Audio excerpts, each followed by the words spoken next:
Okay, so I can see quite a lot of you who are here, and let's just wait for a couple of minutes for everyone to join in. More people are joining in.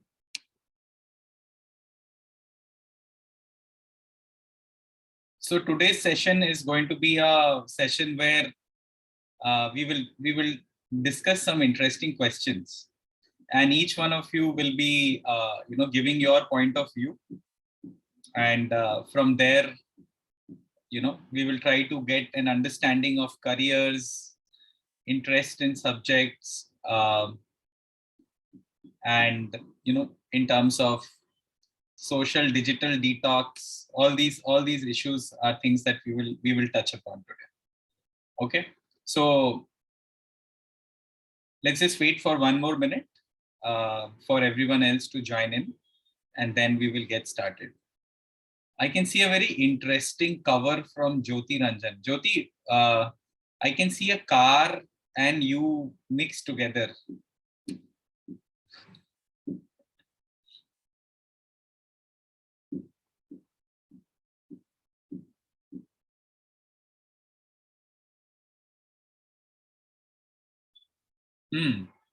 So who all are here? Shreyan, Antardeep, Shovik, Mayuk, Jyoti, Sanidhya, Kanchan, Sayam, Srijita, Ritam, Shayanditya, Oindrila, Rekha, Ashwin, Adarsh, Protho, Orijit, Ishan. Okay. Antareep. Okay. Yes. Antareep.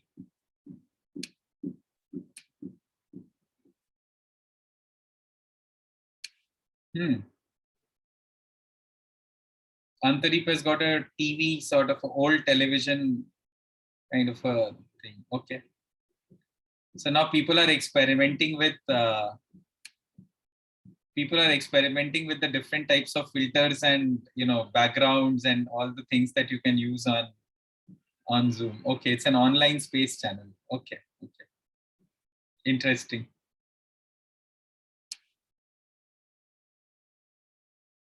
So before we get started, let me do one thing. Let me tell you all that today's session is going to be extremely interactive.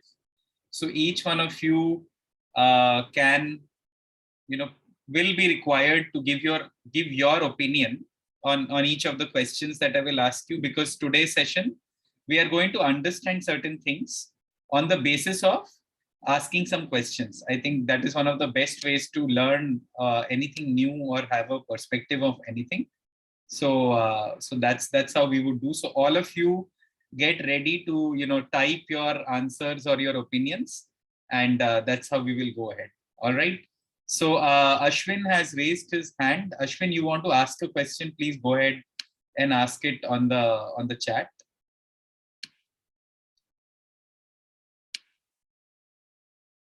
All right. So today is also Raksha Bandhan. I don't know how many of you are. So after this session, we would be going off to meet some of our sisters and all. Yes, please. You can. I will allow you to join back. Don't worry. All right. So I hope all of you can now see the screen. The screen is visible. Okay, great. So the session that we are going to have today, this session is going to be called as something called breaking the myths. Okay. So we would be breaking the myths and try to get a form of perspective with respect to, is my voice clear to everyone? Am I being audible? Is the video okay? Great. Fine. So I will be asking you a set of questions, and then through that you can decide on that. All right, in terms of what your answer should be. So let's get started without any further ado. This is the first question.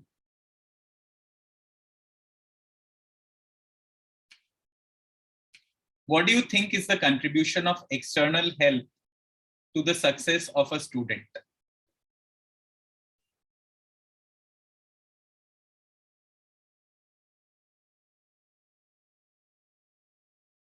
Okay. A lot of you are answering A, a lot of you are answering B. Please answer to everyone in the group, not just to me. Send your answers. So somebody has answered D. Okay.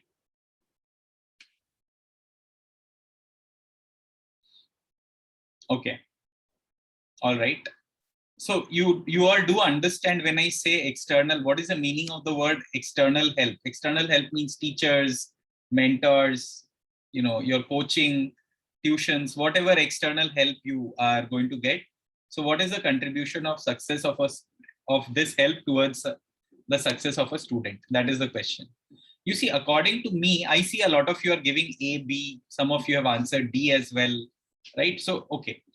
I think according to me, based on what my experience of not just myself, because uh, I was a state topper in class 10 and in the board exams, and I happened to clear IIT also with my class 12. So one of the things that I feel was that at the end of the day, it is you only who is responsible for your success. External factors meaning mentors, teachers, they do help. They do have a contribution, but I think what Swami Vivekananda says is basically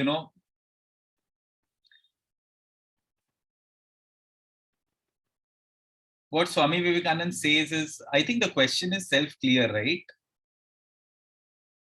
Is that what do you think is the contribution of external help in terms of teachers, mentors, coaching, tuitions towards the success of a student? And from my end, I believe the answer is less than 20% because I think according to Swami Vivekananda, you should be self-reliant. You should be somebody who must be, your success depends on others. No, that's a myth. Success does not depend on others. And it does not also depend on a teacher. I think the best teacher is somebody who can help a student realize their potential. And the best teacher is somebody who can make himself or herself useless over a period of time. Meaning the student becomes so self-driven and is on their own track. After that, after some time, the teacher's role is to just give some guidance. No longer is the teacher required to teach everything. So the idea is give a man a fish, you feed him for a day, teach him how to fish, and you feed him for a lifetime. That means the student must gradually become self-empowered or self-reliant. Okay. So there is a role of others, external help, teachers, mentors, tuitions, everything, but that is, I think, less than 20%. Not so more than 80% of your success depends on you and nobody else. So you need to be self-empowered. You can see two frogs here. The job of the teacher is basically, or the help is basically the lower frog. You have to be the frog who has to take the leap and make the jump. Nobody else is going to take the jump for you. Okay. So as the saying goes, you can take a horse to a river, but you can't make the horse drink the water. The horse has to be willing to drink the water and make all the necessary effort for that. All right. So is the first question clear to everyone? What is the role of external help in your success? Okay. Okay. Great. Now let's go to the next question.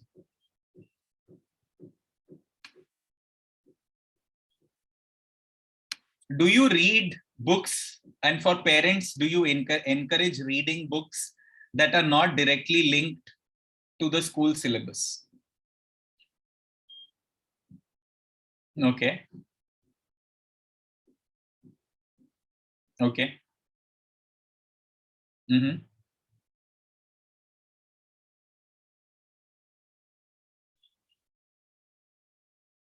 So I think the idea is that um, one of the I think I'll share a picture, and that picture is going to essentially tell you what I'm trying to say. What does this picture tell you?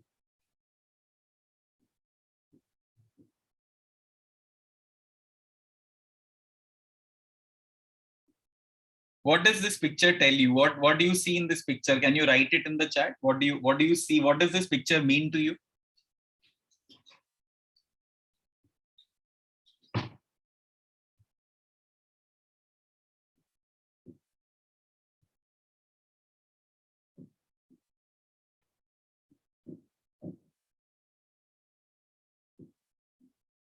Okay, Abhyanjali is saying books are the stairs of success.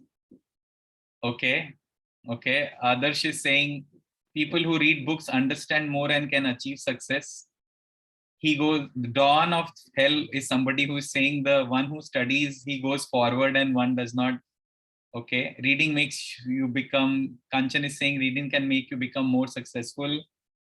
Okay, okay. Jyoti, see, knowledge helps you grow higher. Okay. Reading books are increasing your level. Education helps overcome ignorance. Rekha, very good. Tithi is saying reading books are increasing your level.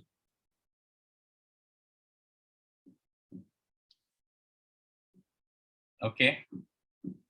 Arijit is saying those who learn books, they can become successful. Okay. I think the picture is self-explanatory. Yes, yes, yes. So Ashwin is also correct. And opera, education or reading books can make you see higher heights. So I think one of the things that I have found is the moment you talk to somebody who reads a lot of books, you will automatically find that they have a certain amount of intelligence, a certain amount of poise. All these things are there. Yes, I really like what Adarsh is saying. Books can give you an open mind. So that's what I'm saying. When you talk to people who read a lot of books, and when I say books, I'm not just saying, the books that are given to you in your curriculum, in your school syllabus. I mean that you are talking about all types of books, fiction, non-fiction, all different types of authors. I know that all of us have our own taste, but one thing that is common between reading books is that it truly opens up your mind.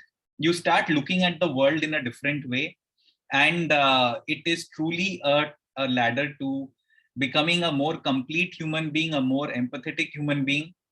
And you know I think that's something that is very, very important. So so the answer is that you should always try to read as many books as possible, because that is truly what will give you more knowledge, more satisfaction. And it will, yes, I know I'm not asking what kind of books you read, but I know students like to read detective books, Sherlock Holmes. There are lots of different, Gomkesh Bakshi, ghosts. Yes. Encyclopedias. I know a lot of you can mention what type of books you like to read.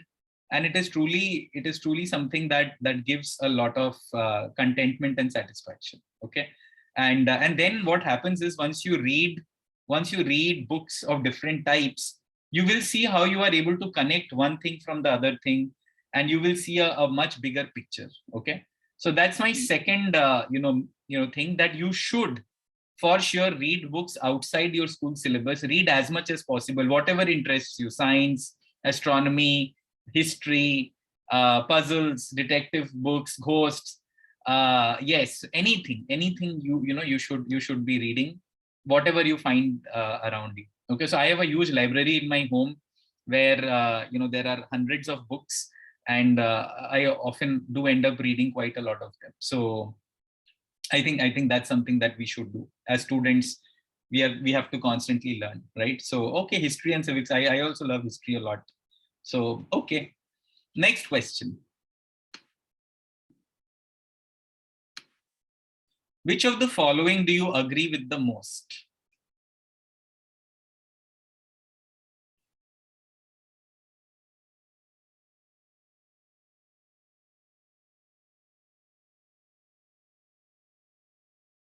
Read the options carefully, because each of the options here has got, some of you are answering B, some of you are answering D, some of you are answering A. So in fact, we have all the answers. Okay.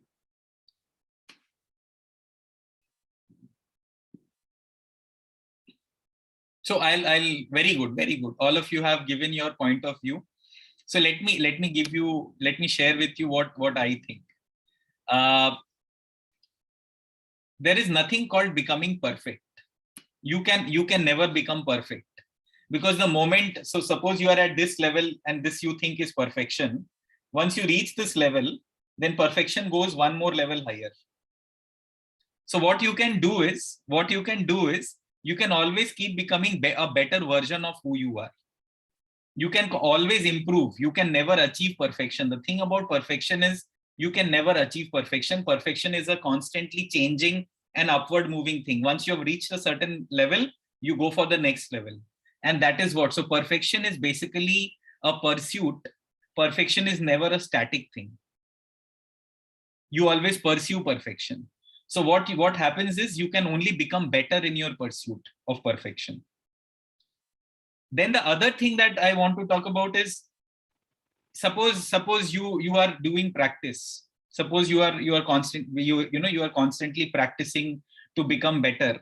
But if you keep repeating the same mistakes, if you keep making the same mistakes of in your practice also, then what will happen is you will not become better. In order to become better, you need to do something called perfect practice, which means that you are also improving your practice. Every day you are improving your how you are doing things, how you are studying, how you are talking to others, everything you can improve through better practice. So I would rather, now I think all of you have got the gist here. So the gist is perfect practice. Perfect practice is again trying to become better, makes us better. Okay. So that's the myth, is I will become perfect. You never become perfect. You are always in pursuit of becoming better, perfect. And therefore, Michelangelo, I hope have you guys heard of this person called Michelangelo, a sculptor and a painter? Yeah. So this quote from Michelangelo truly sums it up. What he says is, if people knew how hard I had to work, then perhaps they would not appreciate my art. Meaning that this pursuit of perfection requires a lot of hard work, requires a lot of consistent hard work over a period of time. So the reality is that you should aim to become better than who you were yesterday. And if you keep doing that, then you would constantly improve, and every day would be an improvement towards a better self, which is basically headed towards perfection. So okay, is this clear? Are we all understanding what I'm trying to explain? I'm sure you all are understanding. These are all very, very simple things, but I'm just trying to give you some sharpness of your concepts. We know certain things vaguely, we know certain things in a certain way, but I want you all to understand it in a more complete, rounded way, in a more rounded way. That's the word I'm looking for. Okay, are we ready for the next statement?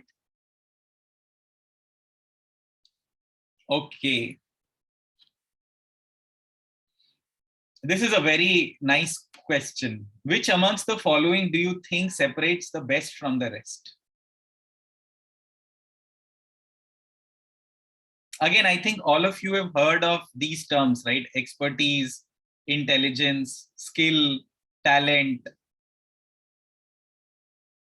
Okay, okay, okay,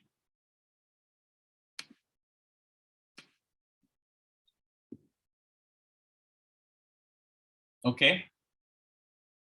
Good. So a lot of you are answering C, D. Okay, A has answered. A has also been answered. So again, all the answers, but I see primarily a lot of you are answering as talent and skill. A lot of you are also answering skill. Okay. I don't know if you all have heard of this saying called There is No Dearth of Talented People on This Planet. And and there are a lot of intelligent people. In fact, everybody is kind of born with a certain amount of intelligence. So let me break this myth for you all so that you all understand the relevance and meaning of each of these words. Okay, what is the difference between expertise, intelligence, skill, and talent? Are you all interested to know the difference between them, and also to understand what separates the top 1% in the world or 0.001% in the world from the rest? Okay. So who is this person?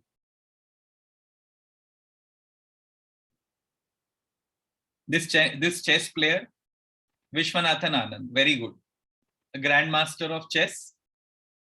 And what do you think Vishwanathan Anand has? Is he of course, Vishwanathan Anand had basic intelligence.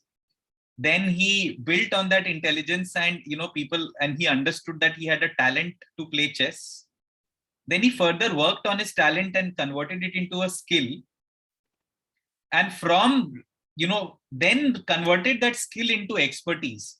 So Vishwanathan Anand is not just talented at chess. Vishwanathan Anand is not just skilled at the art of playing chess. Vishwanathan Anand is an expert of chess. That is what a grandmaster is. A grandmaster is not just talented or skilled. A grandmaster is somebody who is an expert. So let me explain to you. Everybody is born with intelligence, different types of intelligence. So intelligence is there in everyone.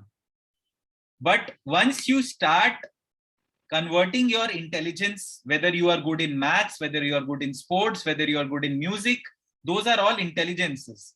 Once you start working on any of your intelligence, then your intelligence gets converted into talent. So you become good at that. Further hard work and practice makes you skilled at that art. So whether you are playing chess or cricket or maths or physics, whatever it is, arts. So what happens is then you convert that talent into skill.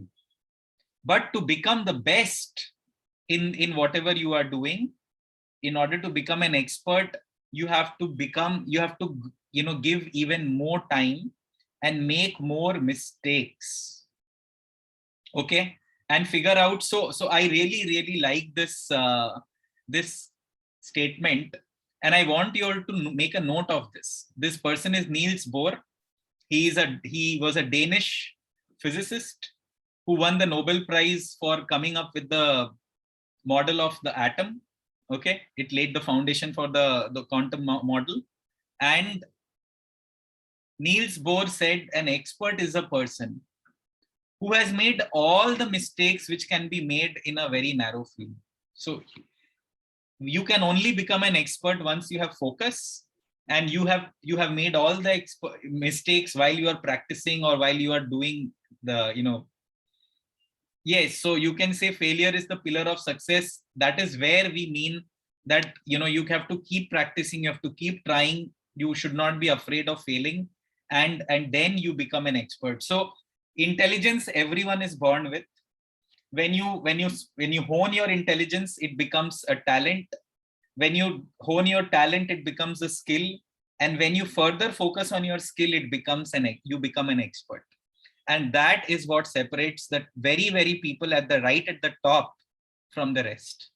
And if you are the best in anything, then you don't have to worry about anything.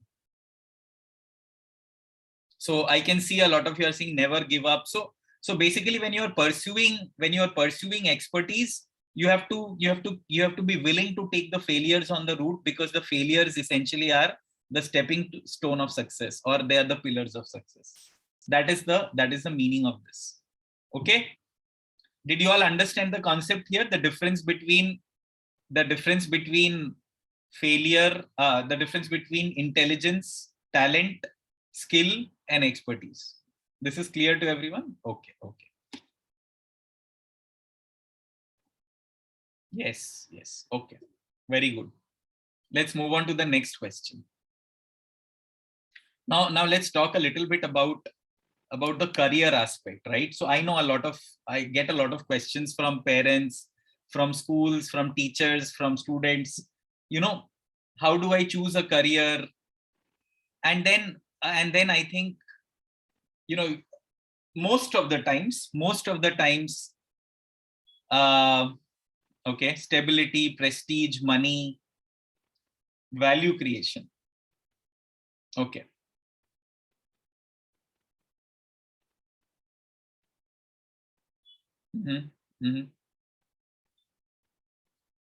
I think, yeah, of course, a lot of you are giving your opinions here. Very good, very good. So some of you are saying money, some of you are saying prestige, some of you are saying stability. Quite a lot of you are saying prestige is basically respect. Ritam, prestige means respect. It's how you are looked upon, right? So prestige and money. So okay, a lot of you are giving, okay, A and C. Okay. I think all of these are important. All of these are important. I am not saying one is not important and like the other, but I believe in terms of what is the most important for an individual who is pursuing any career is the word called meaning. Meaning. Why am I doing this? Is this adding any value to the world around me? Is what I am doing making the lives of people around me or on this planet better? Am I solving some problem which is being faced by a lot of people? Am I making their lives better? So once you have identified why you do something and you like doing that thing, obviously, and you have a talent and skill for doing that, and then you become an expert at that, that will lead to all the other points themselves. That means B, C, and D, stability, prestige, and money, are kind of byproducts of you being passionate about something, because you believe that the work you are doing is very, very meaningful. It creates a lot of value, and it makes the lives of people better. Once you have figured that out, and once you are good at doing that thing, you enjoy doing that, then stability, prestige, money, all these things will automatically flow. There is no stopping you there. Okay, so I think what I'm trying to explain to you is, for example, this. Have you heard of this? You all have heard of NASA, right? NASA is the space organization of USA, and John F. Kennedy was the president of the United States when they were trying to put a man on the moon.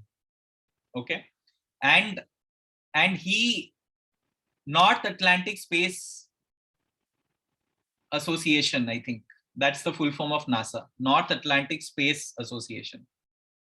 Okay, you can check. I think this is what the full form of NASA is. And there was once John F. Kennedy had gone to NASA, and there was a janitor. Janitor means, the person who cleans and is in charge of maintenance of the building and cleaning and all of that. Okay, National Aeronautics Space Agency. Right. So I think North Atlantic was okay. Are you sure? National Aeronautics Space Agency?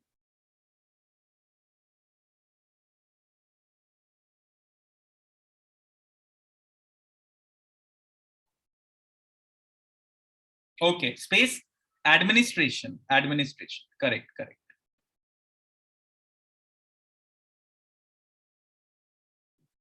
Yes.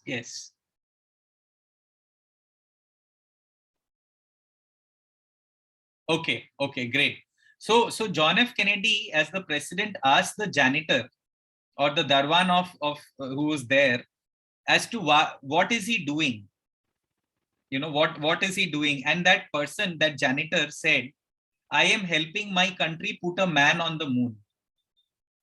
So the person who is doing cleaning in NASA, he's not saying that I'm just cleaning, my job is cleaning and I'm just doing it. No, that person is saying that I know the value of my work. If I don't clean, then my people will not be able to work properly. If I don't maintain the building properly, they will not be able to work. So I'm actually helping my mission. The value of my work is actually I'm helping my country put a man on the moon. So what I'm trying to say here is, through this example, is whatever work you do, whatever career you pursue, you first have to find in terms of a lot of meaning.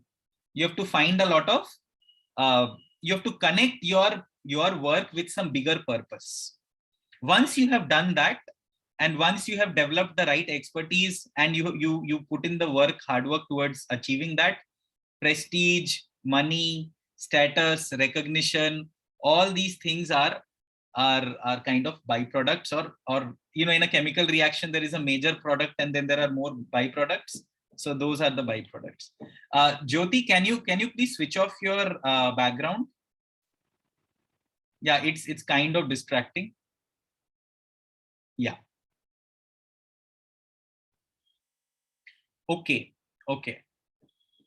So essentially what I'm trying to tell you all is, whatever field you do intend to go into, whether it is astronomy, whether it is into cars, whether it is into environment, food, health, medicine, whatever it is, you have to connect the work that you are doing to a higher purpose.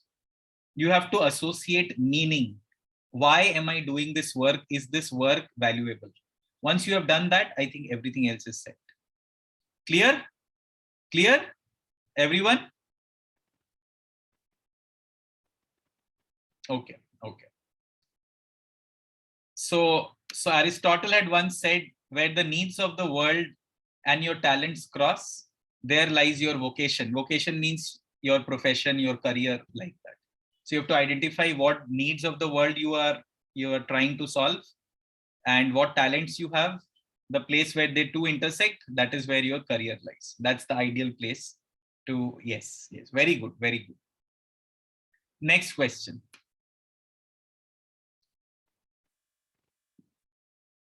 I dislike a subject when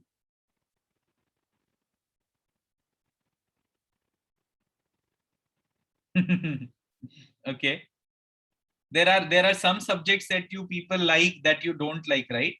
So which, some of you are saying A, some of you are saying B again. If the syllabus is too vast, some of you are saying yes, D, when I score low marks. Okay, A and D.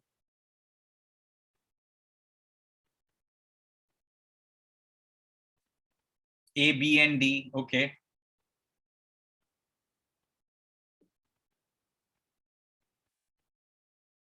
So you see,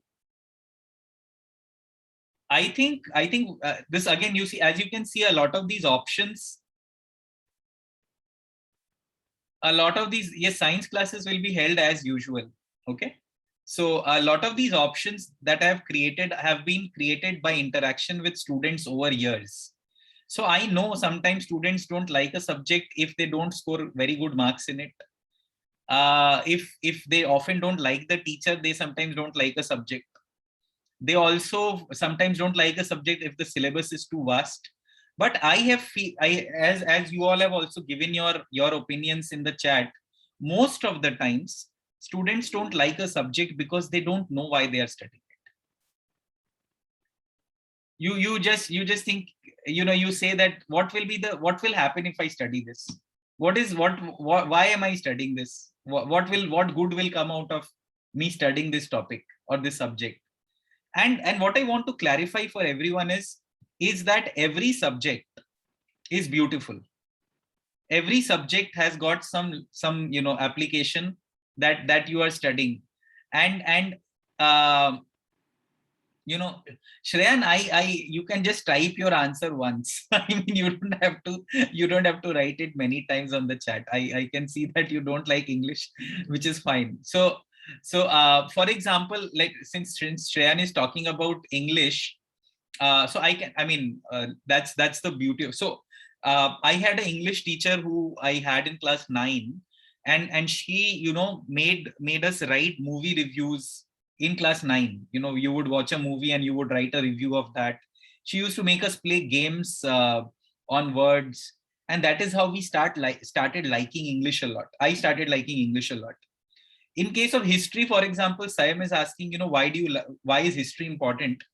You see, Sayam, when you study history, you understand humanity in a much better way, in the sense that humans have made we have a track record of let's say some 1,000 years.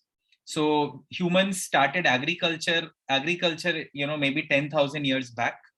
And before that, we were all, hunter or gatherers. So how we have changed over a period of time, and what our behavior is, as Opro is saying, history repeats itself. Exactly. So what mistakes we have made, what good things we have done, and there is a lot of learning that one can do from history, and then getting into that, into understanding what we should be doing. So now when you're talking about history is not just kings and queens. History is history of people, history of the land, history of everything, like how earth was formed. So everything has got beauty in it. So you just need to kind of find Sayam,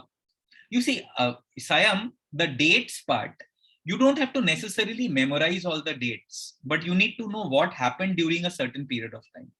Okay, so I am not in favor of memorization, but when you study something well, you do end up remembering certain things. So instead of focusing on memorization, you should focus on understanding why, what happened, how it happened, instead of just knowing what happened and when it happened. Okay, so yes, like every subject, as I'm telling you, you all can remember this. Every subject has got beauty in it. You only see beauty when you go to the depth of things, and you only go to the depth of things once you spend some time with it. So only when you spend some time with a subject, then and also associate why you are studying it, then you understand. And that is where you also need a good teacher. A good teacher can help you understand why you are studying something, and that is where you get inspired. So I had an amazing chemistry teacher who inspired me to understand and see the beauty of chemistry. I had a great teacher in English who inspired me to understand the beauty of words and language. So that is where a teacher comes, and you need to be able to associate all the subjects that you are studying, whether it's science, whether it's English, history, humanities, languages. You need to associate how they are applicable and relevant to your life. Yes, very good. So Byanjali is saying you like every subject. Yes, it is very true, because every subject is like a window to the world. Every subject is like a window to a world, a new world. And if you go to the depth of it, then every subject is beautiful. So that's where I would like you all to understand. So try to connect what you see around yourself with that subject, and you will see how your interest grows in that subject. Of course, you have to spend some time with that subject. Okay, so don't worry about marks, don't worry about the syllabus. If you have an inspiring teacher, and if you are able to connect why you are studying a subject, then you will automatically your marks and everything will automatically improve.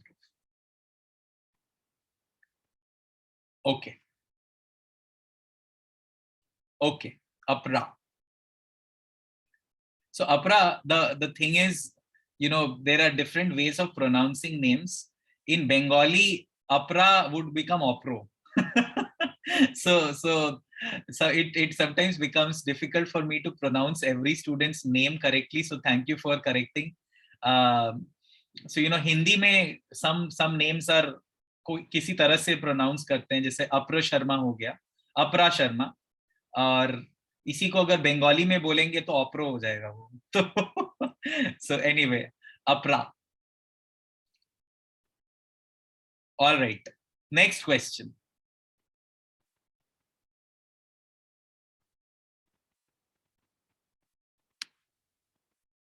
Tell me, what do you think about this? Are you all enjoying the session? Are these questions relevant and meaningful to you?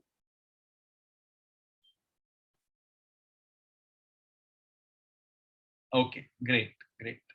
Thank you. So, okay, a student says that I'm confused about what I want to do or become. This is bad, immature, okay, or normal? Very good. I think a lot of you have given your answers. And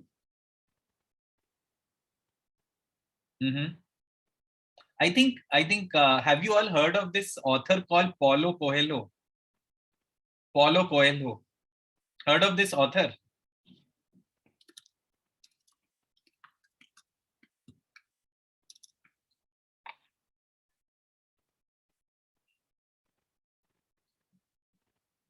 Yes, I'm a big fan of Paulo Coelho. I have read almost all his books, and in one of his books, um, he says confusion is the order of things ordinary men don't understand.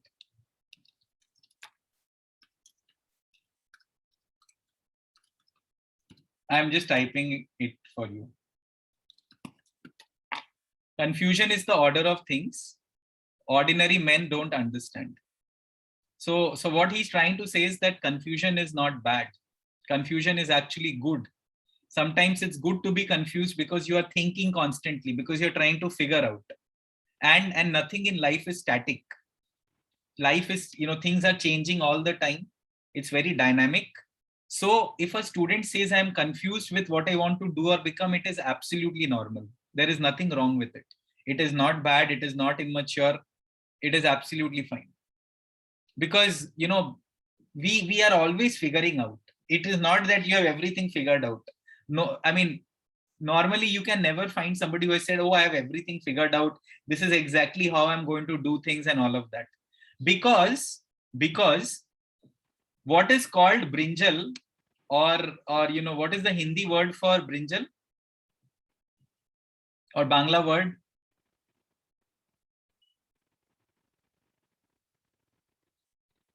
Begun, bangan, begun, right?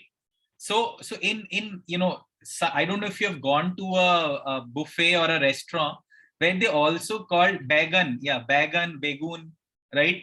Where they also call it aubergine or eggplant. I don't know if you have seen that. And why? Yes. Why it is so confusing? Because what was a career something 10 years back, it is now being called with a different name now, and it will still change after some time. So things are changing all the time, and we think we know something, but we soon figure out that the same thing can be talked about in a different way, in a different language, like that. So who is this person? This person is Sundar Pichai. He's the CEO of Google. Now, do you think when Sundar Pichai was a student in IIT, or wherever he was studying or wherever he was working after that, do you think he would have said that, yeah, I have no confusion, I have everything figured out. Right now, I am a student in IIT Kharagpur. After 20 years, I will become the CEO of the biggest company, one of the biggest companies in the world. Would he have said that? Would he have known that at that time? No. Right. Very good, very good. He's very straightforward and very simple. Sayam. He's my department senior. So he graduated in 1993 from Metallurgical and Materials Engineering from IIT Kharagpur, and I graduated 15 years after him. So in 2008. So of course. So the thing about careers is that if this is where you are on the left hand side as a dot, it is never a straight line from point A to point B. And you can say that, oh, my journey from here to here, wherever I am, is going to be like this. Your journey is always like a Brownian motion. It is always going to keep changing. You are going to keep changing tracks, and eventually you will then reach somewhere. So if Sundar Pichai in college is here on the left hand side, and this is Sundar Pichai's journey towards becoming Google CEO, it is not that it is a straight line, that he knew that, oh, I will become the CEO of a big company in 20 years, 25 years. It was a journey where he graduated, then he did his master's, then he went to some company to work. Then from there, he joined Google. Then, he became the head of Chrome and Android. And then slowly he reached here. So, started with material science and then ended up going somewhere else. Yes. After reading yes. So that is how, so you see what Sayam is saying. After that, he became a computer scientist. He actually did his master's in that. Then he did I think he did a management course also. So the point is that, it is never, you never are sure that this is, so obviously you are figuring things out. All of you are understanding that a person like Sundar Pichai is also figuring things out, because things are changing all the time. So it is absolutely fine to be confused and not say that, okay, I'm absolutely sure that this is what my graph is going to be, because it's always a little unpredictable. You have to learn to live with it. What you can do is you can explore with intent. When I say explore with intent, then it means that you should try to figure out what are the things that interest you. Okay, what are the things that interest you? What are the things that you like doing? And you have to constantly explore that all the time. What attracts you and what makes it, more meaningful for you. So you have to constantly, like, it's like a buffet, and there are lots of dishes, and you have to explore first all the dishes. I can see some students, watering, their mouths are filling up with water, seeing all the food here. So yeah, so this is so you need to keep tasting more and more dishes to figure out which dish you like the most. Okay, so this session, Sanidhya will continue till 12:15. So maximum 20-25 more minutes. Okay. So next question.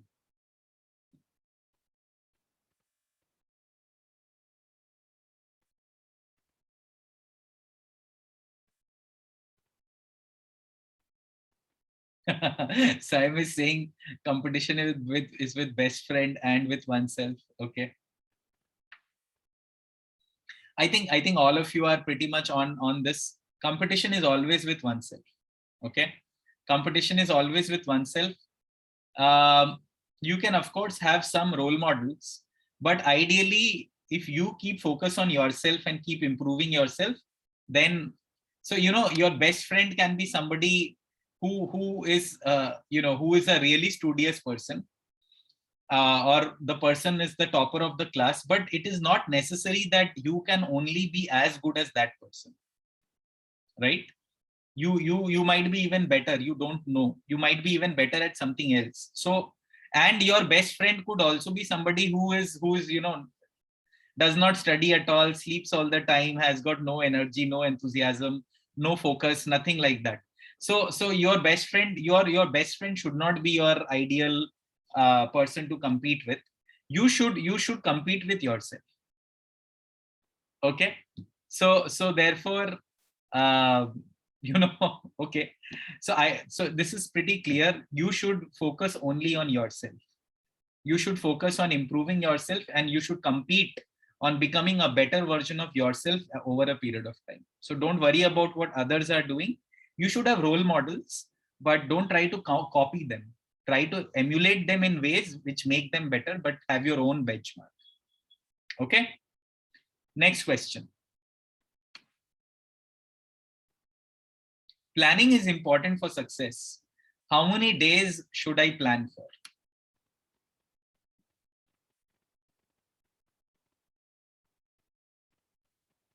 Okay, Apra is saying 1 month. A lot of you are saying 1 day, 1 year. Antarip is saying 1 year. Okay. Shreyan is saying D. Sheikh is saying D. Okay. Abhyanjali is saying D. Ashwin is saying A. Okay, so again, I want you all to know the distinction.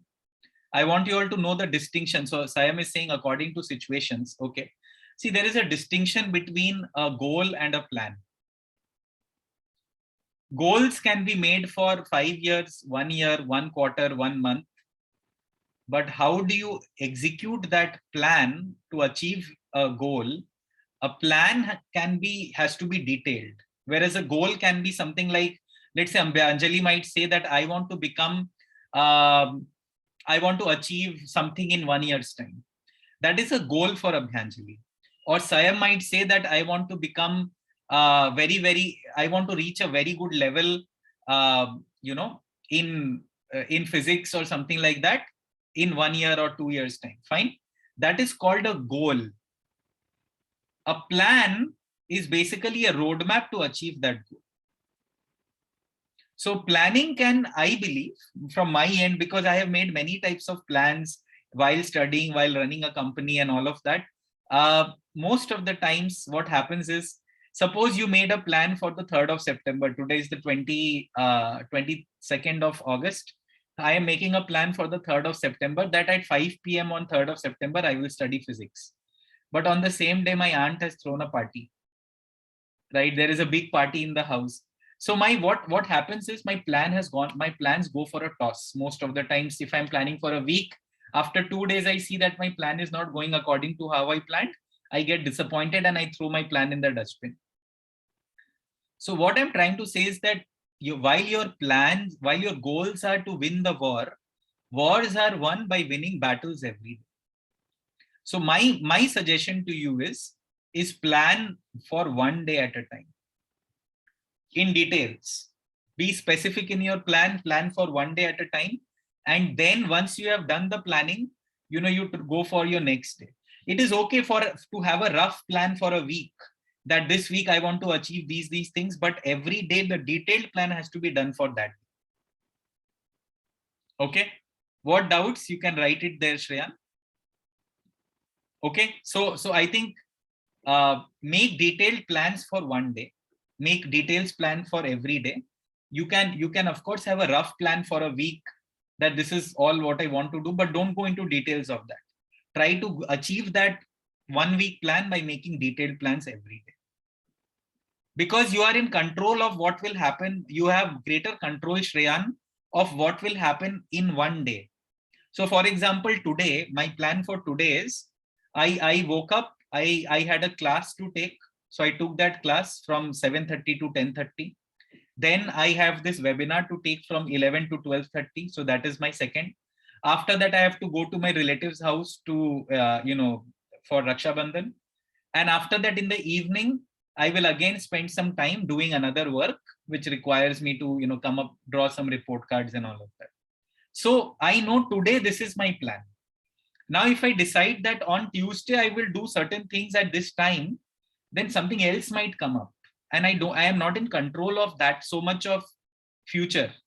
What I'm in control of is today. So there's a better chance of us trying to achieve our plans on a given day, and then build that momentum of, completing your tasks to the next day. Okay. All right. Next question. Let me see who can tell me this. What is your opinion?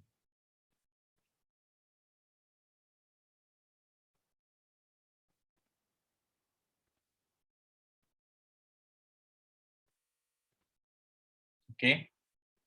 Okay. A lot of you are answering.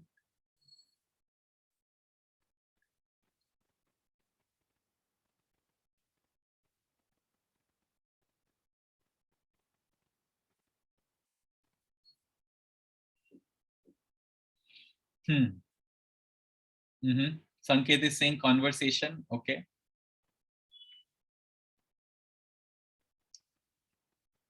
Okay. I think, have you all heard of this person called Dr. Richard Feynman? American physicist. You've not heard of Dr. Richard Feynman? I think you should. Feynman. You should read about him. You should see what Dr. Richard Feynman, Richard P. Feynman has done. He is a Nobel laureate in physics. He was also one of those people who led the Manhattan Project, which yes, it's there in the 366 Vigyan Pioneers also. He also led the Manhattan Project, which made the first atomic bomb. So so he was expert at explaining things. And one of the things that he said was that once you have understood, the best way to check if you have understood something or not is by trying to explain it to somebody. When you try to explain something to someone, then you can truly figure out whether you can explain that thing in a simple manner or not. So if you have a small brother or sister or cousin or somebody, and you truly want to understand whether you have understood a topic very well or not, try explaining it to them. Okay, so I think or if you don't have anyone, then try to explain it to yourself, that okay, this concept is like this, and this is what happens. While you are explaining, you will be able to figure out that there is something that you are not able to explain very, very well, and that would help in you identifying what you don't know, and then you can improve on that. Okay, so that's one of the best ways to learn something. So for example, as a teacher, I have learned a lot of things more clearly when I have explained or taught that in the class, because there I had to explain things, and a lot of times you figure out what you don't know very clearly by teaching it to someone. So that's one of the best ways to do that. Now, we were talking about the difference between planning and goal, right? We were talking about the difference between planning and goal. While planning is short term, goals are long term. That my goal is to do this in 5 years, in 3 years, in 1 year, like that. So what should our goals be? Okay. So a lot of you are saying practical, and some of you are saying high, and some of you are saying high and practical, unclear. Okay. Some of you are saying don't believe in goal setting. So you see, okay, great. If you're confused, it's all right. So what happens is that a goal is very important, because have you ever seen a football match being played without a goalpost being there? Have you ever seen a basketball match being played without the basketball hoop being there? So everybody must have a goal that you would have figured out. You must set some goal. Yes, because the goal essentially helps you in knowing which direction to go in. Otherwise, you would be like a random. Goals can change. That is not what I'm saying, that goals cannot change. But you should have a goal in mind, that this is what I want to do. You can then change the goalpost. That is not a problem. But you must have a goalpost. Now, the point is that Swami Vivekananda also said that arise, awaken, stop, not till the goal is reached, right? So you must be in constant. Yes, so goals are like directions. They tell you which direction to head for, and you should continuously pursue them. But goal setting should not be practical, ideally, because if it's a long-term goal, when you become practical, then you start setting lower goals for yourself. You start creating goals which are achievable. So goal setting should ideally be done, made a little impractical. Impractical means that it should be something that pushes you out of your comfort zone. So when I say impractical, then what I mean is, if you could have normally achieved that, then you should set a goal which is slightly higher than that, because that would push you. Okay. So I hope you all can read this. The greatest danger for most of us is not that our aim is too high and we miss it, but that it is too low and we reach it. So set a higher goal, and then that higher goal should push you to push yourself higher, to push yourself harder towards achieving that higher goal for yourself. So from my end, I think a goal, you must have a goal, and that goal should be high. It should be very, very high. Okay. So that if you don't reach that goal also, if you reach slightly less, that would still be significant. that would still be very, very high. Okay. So suppose suppose you think you can achieve 90% in something. So don't set the goal as 90% because you know you can achieve it. Set the goal as 95%. Then what will most of the times happen is you will either reach 95 or you will reach a number between 90 to 95. Still it is higher than 90. But if you set a goal as 90, then you will reach a number or a goal which is less than 90, less than equal to 90 most of the times. So it is always better to set a goal which is slightly higher than what you think you can achieve. Clear? Everyone with me on this?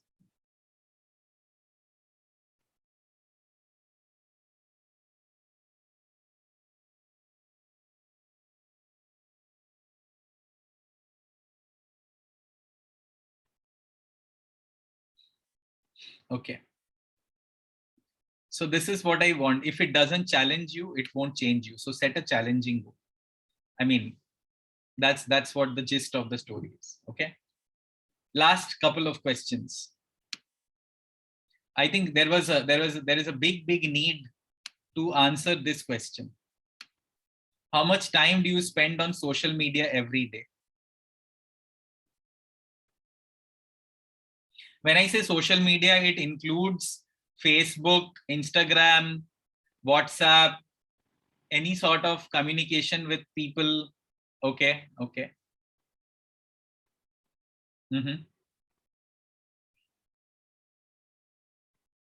Okay.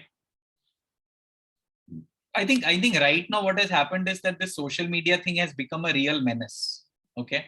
And we need to know that while social media and this whole digital platforms are not really bad, but over usage of that can really be very, very harmful.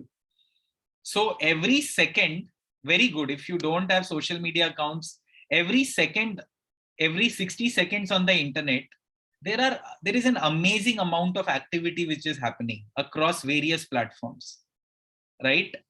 No, that is fine for your study purposes and all. It is fine. I'm saying generally the amount of time people spend on playing games, computer games, chatting with people, right? Okay. Yeah, I think what we need to have something called a curb on top of this. So for students, what I would say is that you should not spend more than half an hour on any of these things. Maximum half an hour, not more than that. If you like doing something, if you like playing a game or something like that, it is okay. You can. I'm not saying you have to become a hermit or a saint and say that I will not do anything. There are some good aspects of Facebook and all that also, but yes, but not more than 30 minutes in a day total. Understood? So if you can do that, then I think it is very important. It is very important for all of us to understand that the platforms that are there on social media, the world that is there, that is not the real world. That is a world where people are putting up a fake version of themselves. The mobile games and all, they are not real. They are just there. They are designed in such a way to make it addictive for us. They are designed in such a way so that we get a dopamine hit. We feel good about it. But that is not good. I mean, prolonged exposure to such things is not good. So what I'm saying is that, yes, if you are seeing educational videos and all, that is fine. Something that interests you because you are learning. But just playing games or just talking to people or watching other people's profiles and what is going on, that is all not really useful. So my suggestion is all these things, yes, just so what I'm trying to say is anything that is useful, you do that. Anything that you're finding useful, but again, try to have some time limits for it. Don't spend too much time. I would say maximum half an hour on social media and all. For learning activities and all, you can spend more time. No problem. Okay? Okay. Okay. After an exam, how much time do I need to spend analyzing the paper?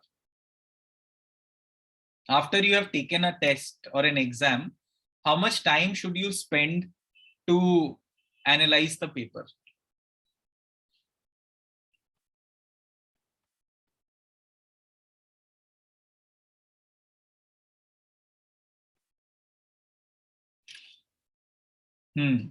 So I'll tell you.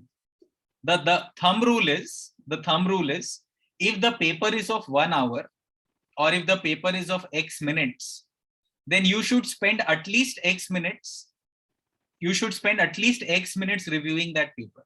So if it is a 1 hour test or an exam, you should spend at least 1 hour reviewing the paper as to why you got something wrong, why you did not attempt something, and all these details. And from there, figure out where you are weak, which concept you don't know, whether you lost marks due to silly mistakes, whether you lost marks due to not reading the question, and all these things. So the thumb rule is, if the paper is of X minutes, then spend at least X minutes in figuring out where you are weak, whether you did not know, whether you did not study, and all these things. Okay.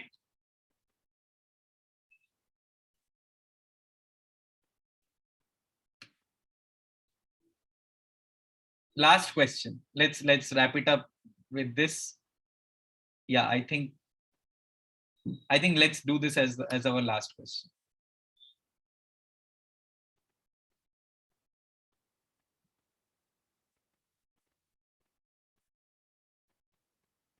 What do you think is the biggest factor contributing to the success in exams or high score in exams?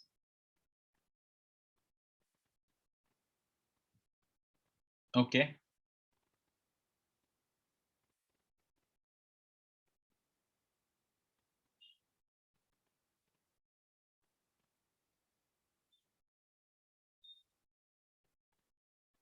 Mm-hmm. Okay. So of course,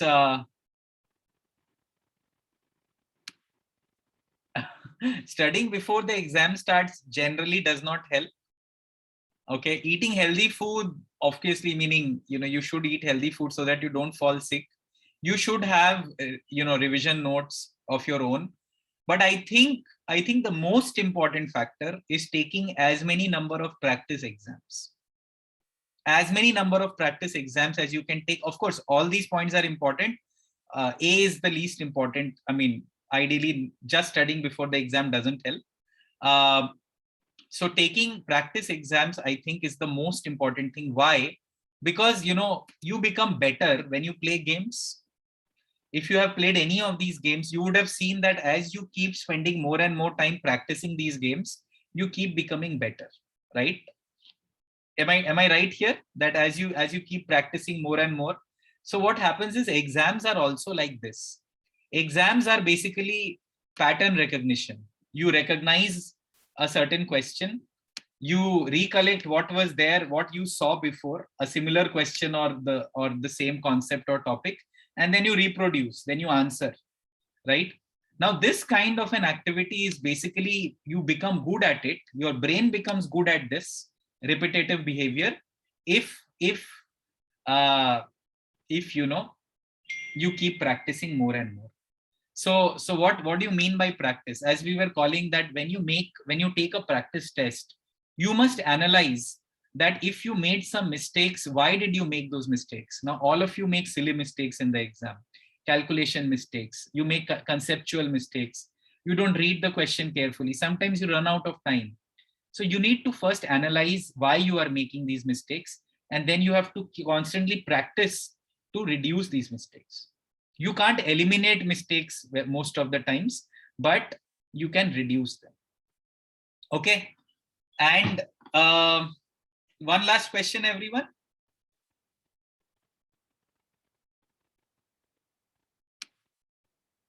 What do the best colleges have better than the average ones?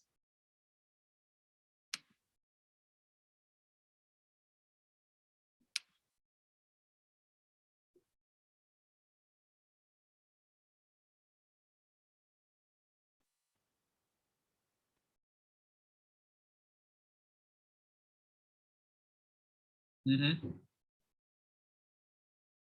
Again, as you all can see, yeah. All of these are important. The best colleges have the best of infrastructure, the best of placements, they have the best of professors. But the most important thing that separates the best colleges from the rest are the quality of students. So for example, in the IITs or in Stanford, Harvard, MITs of the world, they are the best of colleges for points A, B, C, obviously, but also because they attract the best brains from the world.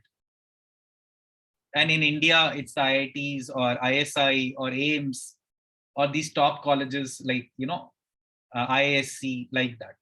So what happens is, you want to go to a best college. Yes, Tata TIFR is there, TIS is there, Tata Institute of Social Sciences.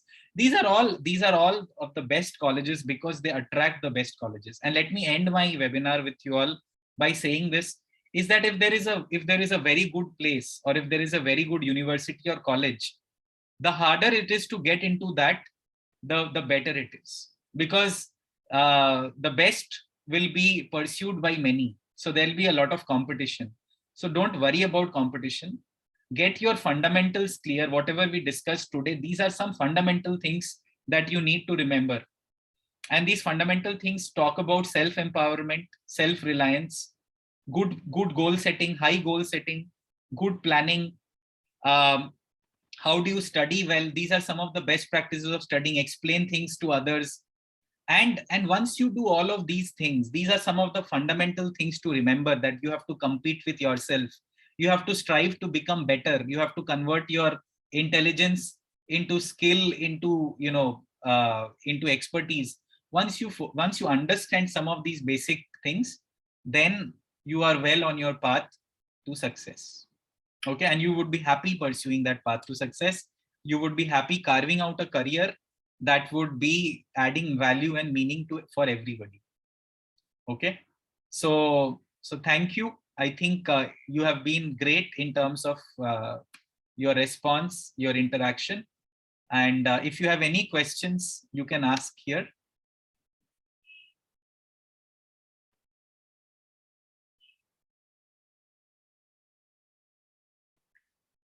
Any questions, you can either send your questions to contact@edudime.in, or I hope this session was useful for you all.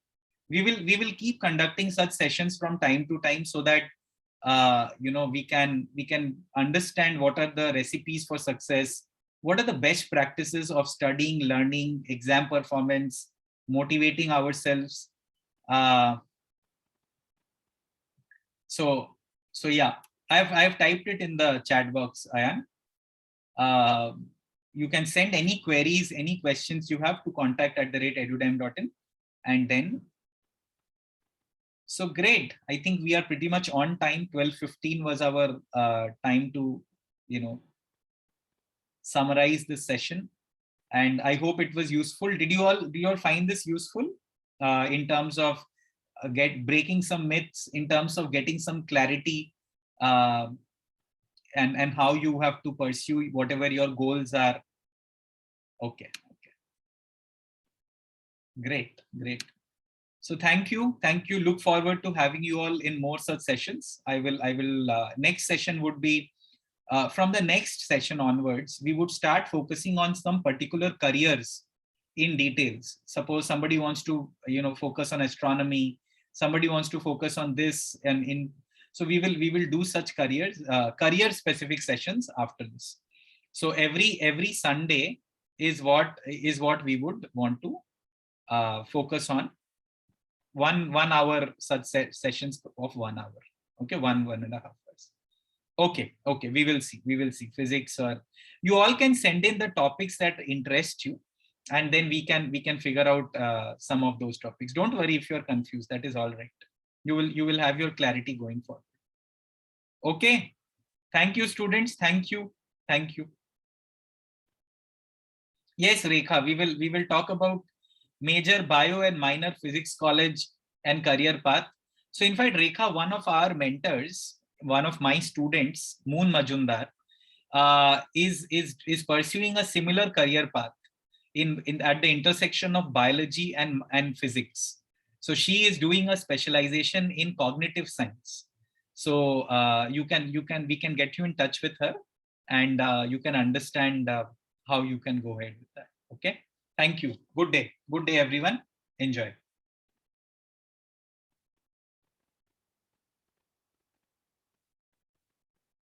Bye. Bye. I'm closing the session now. Thank you.